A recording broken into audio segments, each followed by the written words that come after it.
Flip Z flip 3 और ये कह रहा है अचानक डिस्प्ले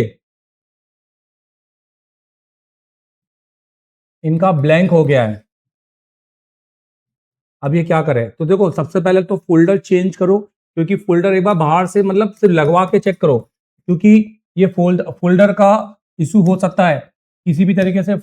अगर हम बात करें फोल्डर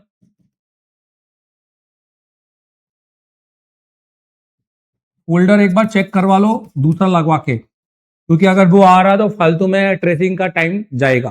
ठीक है, क्योंकि सैमसंग के फोन है और ये हो सकते हैं क्योंकि इसके अंदर है ना फैक्ट्री है, मतलब लाइनिंग आ जाना और डिस्प्ले ब्लैंक हो जाना, ये फ्लिप में और फोल्ड में ये कॉमन फॉल्ट है, कोई बहुत बड़ा कोई ये इशू नहीं है कि ये बहुत कम आता है, ये बहुत ज्यादा आता है। दूसरा, अब एलसीडी कनेक्टर का सबसे पहले ना जीआर लो पूरी तरीके से, क्योंकि ग्राफिक्स उसी से आता है।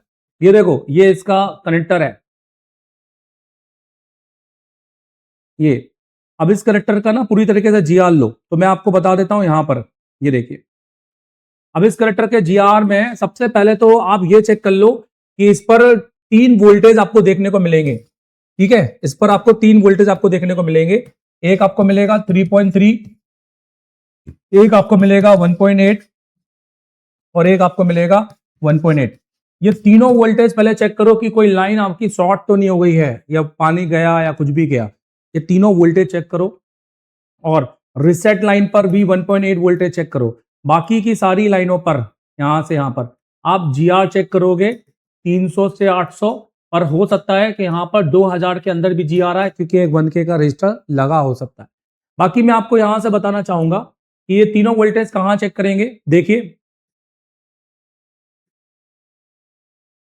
देखिए, ये यहां पर वोल्टेज आपको दिखाई दे रहा होगा, ये 3.3, ये 1.8, ये दो कैपेसिटर का यहां पर वोल्टेज दिखाई दे रहा है राइट यहां पर, और एक ये 1.8 यहां पर, ये एक पुल अप वोल्टेज है। ये जो 1.8 है ये एक पुल अप वोल्टेज है, मतलब सब डिस्प्ले कनेक्शन पे भी वोल्टेज आपको मिलना चाहिए। और इन सब की डायरेक्ट लाइन देखो कहां जा रही है, डायरेक्ट सीपीयू के अंदर जा रही है। इसमें सीपीयू ही रिवॉल्व करना पड़ेगा। अगर आपके सारे वोल्टेज आ गए, अगर आपका वोल्टेज नहीं आया, तो आप 3.3 को एक एलडीओ के थ्रू बना सकते हो। मैं आपको इसको बताता हूं कैसे। देखो, तो सैमसंग का जेड फ्लिप 3 फोन है और no display, suppose 3.3 voltage missing है, ताकि आपको पता चल जाए। मैंने इस पर एक बहुत अच्छा वीडियो बनाया था और मार्केट में डाला भी है। तो आप क्या करो, एक एलडीओ लो किसी भी मोबाइल से,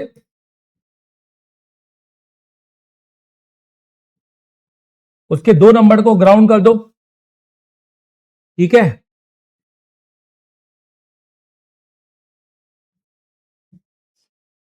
एक नंबर उसका आउटपुट रहेगा,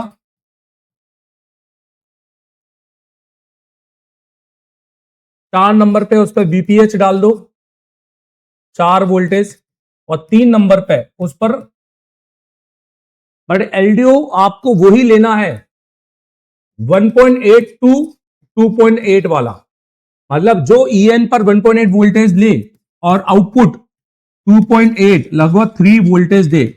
तो जैसे आप ये एलडीओ लगाओगे, कहीं भी यूवी ग्लू लगा के एलडीओ को फिट कर देना, 3 वोल्टेज बन जाएगा, मतलब ये 1.8 से। अब ये कैसे लगाओगे, देखो ये कैसे लगाओगे, ये देखो,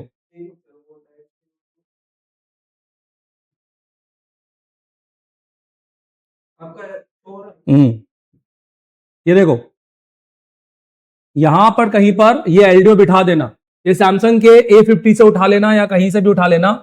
यहां